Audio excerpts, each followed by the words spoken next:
এবং এখানে প্রস্তাব হয়েছে 9 দিনের বাজেট হবে। তো এমনিতেই ট্রেজারি বেঞ্চের প্রতিশ্রুতি ছিল যে মাঝখানে একটা সেশন হয়নি, শীতকালীন সেশন বলে, উইন্টার সেশন। তো একসাথে তারা 10 দিন করবেন। যাই হোক, 10 দিন করেননি, 9 দিন করেছেন। আমরা বিরোধীরা সাধারণত সবসময় দাবি করে থাকি সব কটা ডিপার্টমেন্ট যাতে প্রশ্নোত্তরের বা অন্য যে কোনো উপায়ে সেই ডিপার্টমেন্টের কাজকর্ম সম্পর্কে প্রশ্ন তোলার জন্য একদিন সুযোগ পাওয়া যায়। তো ঠিক আছে, এটা আর কেন 10 দিন হলো না কথা আমি বলিনি, 9 দিন যথেষ্ট। 1 2 এই 9 দিনের মধ্যে বাজেট, তো এটা প্রশ্নোত্তর বাদেও বাজেট অধিবেশন যদি হয় এটা মিনিমাম তো 7 দিন করা উচিত। এখন সবটা মিলে একটা সেশন হয়নি, 9 দিন হবে। তো আমাদের বিরোধীদের ভূমিকা মানে কি? বিরোধীদের ভূমিকা মানে শুধু বিরোধিতা করা না, সরকারের ভুল ভ্রান্তি ত্রুটি, জনগণের কাছে দেওয়া প্রতিশ্রুতি পালনে তাদের নানাভাবে যদি এটাকে তারা এড়িয়ে যেতে চেষ্টা করে এবং জনগণের স্বার্থের বিরুদ্ধে যে কাজ করে এটাকে তুলে ধরাই। এটা বিরোধী দল বলা হলো, এটা বিরোধী দল না। যে সরকার যাতে সত্যি সত্যি জনগণের হয়ে কাজ করতে পারে এবং জনসেবায় সরকারি অর্থ, জনগণের অর্থ ঠিক সেরকমভাবে তার সঠিকভাবে খরচ হয়, এই বিষয়গুলি তোলাই হলো বিরোধীদের দায়িত্ব। আমরা অন্য সময় যা করেছি এবারও তাই করব এবং সেই জায়গায় স্বাভাবিকভাবেই, যেমন প্রথম দিন, এটা এই বছরের প্রথম অধিবেশন যেহেতু, রাজ্যপাল বক্তৃতা করবেন। প্রথা হলো রাজ্যপালের বক্তৃতায় যে বিগত 1 বছর কালে সরকার কি করেছে, সরকারের ডোল পিটানোর বক্তৃতা। রাজ্যপালের বক্তৃতা মানে হলো সরকারের ডোল পিটানোর বক্তৃতা, সরকারের অ্যাচিভমেন্টের কথা বলবে। তো সেই জায়গায় তো সরকার তো নানাভাবে মাঠে ঘাটে এখন যেভাবে বলে বেড়াচ্ছেন, যেন এই ডাক্তার মানিক সাহাই ত্রিপুরাজ্যের প্রথম মুখ্যমন্ত্রী, এর আগে কেউ মুখ্যমন্ত্রী হননি, তিনি ত্রিপুরাজ্যের মধ্যে রাস্তাঘাট, পানীয় জল, বিদ্যুৎ, হাসপাতাল সব তার আমলে নির্মিত হয়েছে। তার আমলেই শিল্প সংস্কৃতির সব দিক থেকে ত্রিপুরাজ্যের মানুষ এগুলো দেখেছে। এগুলি যেমন মাঠে ঘাটে বলছেন, তো বিধানসভাতে রাজ্যপালের মুখ দিয়ে কথাগুলি বলাবেন। সেই জায়গায় আমরা কাজ করব যে সংক্ষিপ্ত বা সীমিত সময় আমরা পাবো, সেই সীমিত সময়ের মধ্য দিয়ে কনস্ট্রাকটিভলি, তথ্য সহকারে, এটা শুধু গলাবাজি করা না, তথ্য সহকারে সরকারের সমস্ত এরকম যা এরা এই ফাঁপা দাবি করবে এগুলাকে, সে ফানুসগুলো ফাটিয়ে দিয়ে জনগণের সামনে সরকারের এই দুর্বলতাগুলো তুলে ধরা, তারা যাতে এগুলি পরিহার করে সত্যি সত্যি জনসেবায় তারা ব্রতী হন। তারপর আরেকটা গুরুত্বপূর্ণ পর্ব হবে এই অধিবেশন, সেটা হলো বাজেট, মানে আগামী 1 বছরের জন্য তার পরিকল্পনা।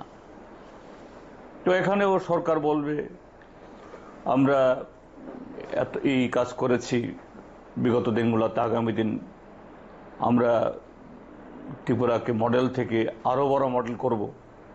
তো সেই জায়গাগুলোতেও যেগুলো যদি সেরকম ভালো কাজ করে থাকেন, ভালো প্রস্তাব থাকে, অবশ্যই তার সমালোচনা আমরা করব না।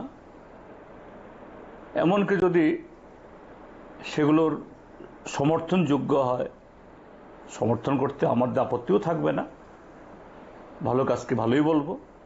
কিন্তু যে দেশ এবং রাজ্যের বর্তমান আর্থসামাজিক কাঠামোতে দাঁড়িয়ে ত্রিপুরাজ্যের বর্তমান যে আর্থিক সামাজিক স্থিতি যে জায়গায় দাঁড়িয়েছে, জনগণের প্রত্যেকটা অংশ আজকে প্রচণ্ডভাবে আজকে খুব অসুবিধার মধ্যে আছে। বেকার যুবকদের সামনে অনিশ্চিত পৃথিবী, অনিশ্চিত ভবিষ্যৎ। কৃষক তারা সম্পূর্ণভাবে প্রায় ওই ভগবানের উদ্দেশ্যে, আল্লাহর উদ্দেশ্যে এখন তাদের চাষ করতে হয়। এর থেকে তাদের রিটার্ন আসবে কিনা কোনো নিরাপত্তা নেই। আইন শৃঙ্খলা একেবারে তলানির থেকে আরো তলানিতে। তার সাথে হলো যে আমাদের রাজ্যের সামাজিক সাংস্কৃতিক পরিবেশ, এখানে এই আইন শৃঙ্খলা, এই নারী গঠিত বিভিন্ন ঘটনা, চুরি ডাকাতি রাহাজানি, তারপরে এই ড্রাগ ব্যবহার, এরা মুখে যা যা বলছেন যে বিশ্বমানের, উন্নত মানের, ঠিক তার বিপরীত। গতকালও মাননীয় মুখ্যমন্ত্রী বোধহয় এই স্বাস্থ্য দপ্তরের কোনো একটা কর্মসূচিতে ছিলেন, সেখানে বলছেন তার সরকারের লক্ষ্য যে বিশ্বমানের পরিকাঠামো গড়ে তোলা। কিন্তু তাদের সরকার আসার আগে এই জিবি আইজিএম এর যে অবস্থা ছিল, প্রত্যেকটা মানুষ সেখানে যারা যান এরা বলছেন সেখানে পরিষেবা একদম তলানিতে। মাঝে মধ্যে ভাড়া করে নিয়ে এসে, হাওলাত করে নিয়ে এসে হায়দ্রাবাদ, চেন্নাই, বেঙ্গালুরু থেকে কিছু বিশেষজ্ঞ এই সার্জনকে নিয়ে এসে দু একটা খুব জটিল অপারেশন করিয়ে বলছেন ত্রিপুরার যে এখন সমস্ত সুপার স্পেশালিটি চিকিৎসা হচ্ছে। কিন্তু একটা চিকিৎসা হওয়ার পর তারপরে এর কোনো ফলো আপ আর নেই। কোথায় সে ডাক্তার, তিনি কে, কেউ জানেন না। এর প্রশ্ন করলেও তার উত্তর পাওয়া যায় না। কাজে আমাদের কাজ হবে যে সরকার যে বাগাড়ম্বর যদি করতে চায় বা করছে, এটাকে সঠিক তথ্য তুলে ধরা এবং তারা যাতে এইভাবে এ রাজ্যের জনগণকে ঢোকা না দেন, না ঠকান। ক্ষমতা আমরা জানি, আমরা সরকার চালিয়েছি। রাজ্য সরকার মানে হলো তারা সবকিছু করতে পারেন, কথা বলছি না, কিন্তু তার মধ্যে দাঁড়িয়েও একটা রাজ্য সরকার যতটুকু করা উচিত, করা দরকার, করতে পারে, আজকে তার ধারে কাছেও তারা নেই। এই বিষয়গুলো যতটুকু সম্ভব একদম তথ্য, প্রমাণ, যুক্তি, অঙ্ক সহ আমরা তুলে ধরব, এটা আমাদের কাজ। এটা তো গত বিধানসভা আমি তুলেছিলাম। এটা দুটি দিক। একটা দিক হলো যে রাজ্য সরকার গিয়ে মাঠে ময়দানে নির্বাচনে এক ধরনের কথা বলছেন, আর সরকারি চেয়ারে বসে সেই দলের নেতারা এই মন্ত্রী বা এরকম পলিটিক্যাল এক্সিকিউটিভ হিসাবে ভিন্ন কথা বলছেন এবং আদালতগুলোতে গিয়ে তারা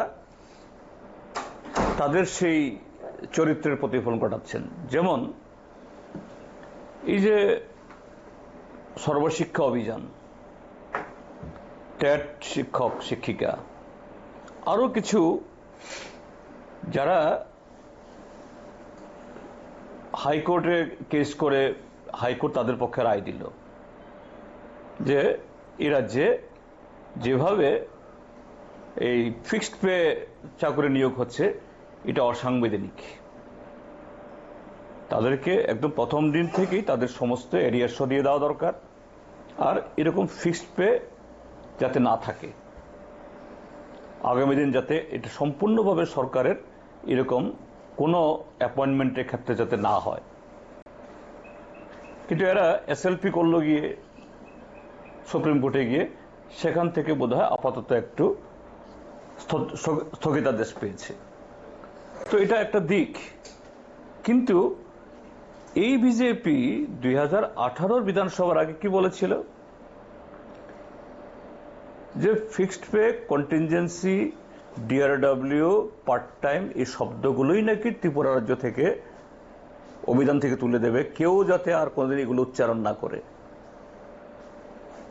তারপর সেই সময়তে বিজেপি যিনি কাণ্ডারি ছিলেন প্রাক্তন মুখ্যমন্ত্রী বিপ্লব কুমার দেব, এখন তিনি পশ্চিমবাংলাতে এই বিজেপির হয়ে প্রচার করছেন। সোশ্যাল মিডিয়াতে ভেসে উঠছে তার মুখ। কি বলছেন সেখানে? কি, আমি তো ত্রিপুরা মুখ্যমন্ত্রী ছিলাম, আমি তো প্রথম মন্ত্রিসভাতে 7 পে কমিশন দিয়ে দিয়েছি। আরে আজকে 8 বছর হয়ে গেল, কোন মন্ত্রিসভাতে 7 পে কমিশন হয়েছে? কোন কর্মচারী পেয়েছে? তারপর কি বলছে, আমি 33টা ভাতা দিয়েছি। তুমি কোন ভাতা দিয়েছ? তাদের আমলে, তাদের গভর্নমেন্ট আসার আগে যে ত্রিপুরা যে 4.25 লাখের বেশি লোক ভাতা পেত, আজকে এই সংখ্যাটা এসে 3.5 লাখ বা আরো কমে এসে দাঁড়িয়েছে। আর তিনি বেমালুম বলে দিচ্ছেন তিনিই নাকি সব দিয়েছেন, তিনি 7ম পে কমিশন চালু করেছেন, তিনি ত্রিপুরা রাজ্যের মধ্যে সব রেগুলার করে দিয়েছেন। তো বিজেপির এই দ্বিচারিতা, এরা নির্বাচনের ময়দানে এক কথা বলে, তারপর সরকারে আসতে পারলে কোনো রকমে ভাগা পথে এদের সিদ্ধান্ত অন্যরকম হয়ে যায়। আবার কোর্ট যখন তাদেরকে, কোর্ট তো আর ওই নির্বাচনী ইশতেহারের কথা তুলে ধরার কথা না, কিন্তু কোর্ট জনগণের সেই অধিকারকে যখন তার পক্ষে রায় দেয়, তখন তাদের চেহারা, তাদের সিদ্ধান্ত ভিন্ন হয়ে যায়। অবশ্যই এই বিধানসভাতে সর্বশিক্ষা অভিযান, ট্যাট, এসটিজিটি, এরকম, তারপরে part time worker, fixed pay কর্মচারী, তাদের সকলের বিষয়ই যে বিভিন্ন বিধানসভাতে কথা বলার যে সুযোগগুলো রয়েছে, এটা বাজেট অধিবেশনেই হোক বা রাজ্যপালের ভাষণে প্রধানমন্ত্রীর বক্তব্য, আমরা সেভাবেই গঠনমূলকভাবে আমাদের বক্তব্য তুলে ধরব। এবং সরকারের এই দ্বিচারিতাগুলো, এগুলো যতটুকু সম্ভব এটাকে খোলসা করার দায়িত্ব তো আমাদের নিতেই হবে, আমরা করবো। এটা আমার সাথে হয়নি, ওনার সাথে আগামী এই বাজেট অধিবেশনে কি স্ট্র্যাটেজি হবে, হ্যাঁ, ফ্লোর অ্যাডজাস্টমেন্ট বা এক্সারসাইজ কি হবে, এবং কৈলাসহরে উত্তর ত্রিপুরাতে বেশি উনি কাজ করেন, সেখানে কি দেখছেন তিনি, এগুলি তিনি তার অভিজ্ঞতায় বলেছেন। যে রাজ্যের কিছু মন্ত্রী, তার জেলাতে 3-3 জন মন্ত্রী, তিনি বলছেন যে এরকম যে আইন শৃঙ্খলা নিয়ম কানুনকে এরা একেবারে তাদের মানে বিজেপির খাওয়ার ঘর বানিয়ে ফেলেছে।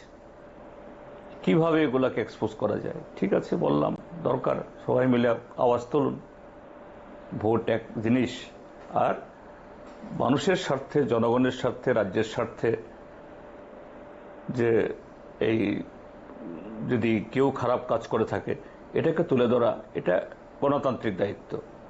তো এটাই আলোচনা হয়েছে। ঠিকই তুমি বলেছ যে আসামে সিপিআইএম, আমরা খুবই যে সীমিত শক্তি আমাদের, 126টা কেন্দ্রের মধ্যে আমাদের তার 10% কেন্দ্রেও আমাদের এককভাবে লড়াই করার সে ক্ষমতা আমাদের নেই, সব জায়গাতে আমাদের উপস্থিতি নেই। আর অন্য দিক থেকে অন্যান্য যে বিরোধী রাজনৈতিক দল, হ্যাঁ অবশ্যই কংগ্রেস সেখানে বিরোধীদের মধ্যে বড় দল, কিন্তু এই বিগত দিনগুলোতে কংগ্রেসেরও লড়াই সংগ্রাম আন্দোলন বা সাংগঠনিক বুনট আগে যেরকম ছিল সেরকম ভাবে নেই। আর এরকমটা জায়গায় যখন গণতান্ত্রিক এই যে আন্দোলন বা দলগুলো যখন দুর্বল হয়, তখন কায়েমি স্বার্থ, স্বৈরাচারী সংগঠন আর বিজেপির মতো এরকম সাম্প্রদায়িক দলগুলো এরা মাথাচাড়া দিয়ে ওঠে।